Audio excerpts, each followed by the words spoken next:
আসসালামু আলাইকুম, আদাব।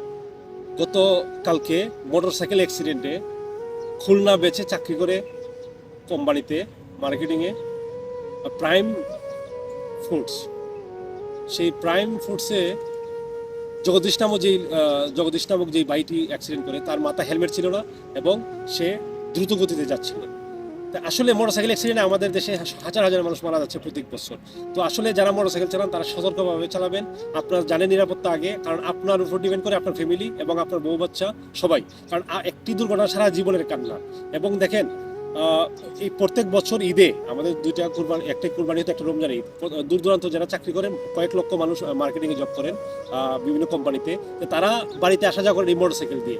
তারা এই মোটরসাইকেল যারা চালাবেন তারা সতর্কতাভাবে চালাবেন, হেলমেট রাখবেন এবং দেখে শুনে মোটরসাইকেল চালাবেন, যাতে একটা দুর্ঘটনা না ঘটে। কারণ এক দুর্ঘটনা মোটরসাইকেলে যদি ঘটে তাহলে সর্বপ্রথম আগে কিন্তু জানের উপর দিয়ে যায়। আপনি দেখেন, ছবিতে দেখতে পাচ্ছেন, দেখাবো আমি, যে এই জগদীশ ভাইয়ের মাথার মগজ কিন্তু বের হয়ে গেছে এবং খুবই নোংরা অবস্থায় একদম পড়ে আছে সাইডে। আসলে খুবই হৃদয় বিদারক যে ঘটনাগুলি।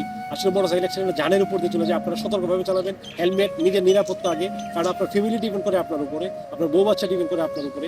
আপনি চলে গেলেন তো আপনার ফ্যামিলিটা একদম নিঃস্ব হয়ে যায়। তো আপনারা যারা এই ঈদে যারা লক্ষ লক্ষ মানুষ বাড়িতে যাবেন মোটরসাইকেল চালিয়ে, তারা সতর্কতাভাবে চালাবেন। আর বাংলাদেশের প্রত্যেকটি জেলাতে, প্রত্যেকটি বিভাগেই দূর দূরান্ত থেকে মোটরসাইকেলে মানুষ যাতায়াত করতেছে।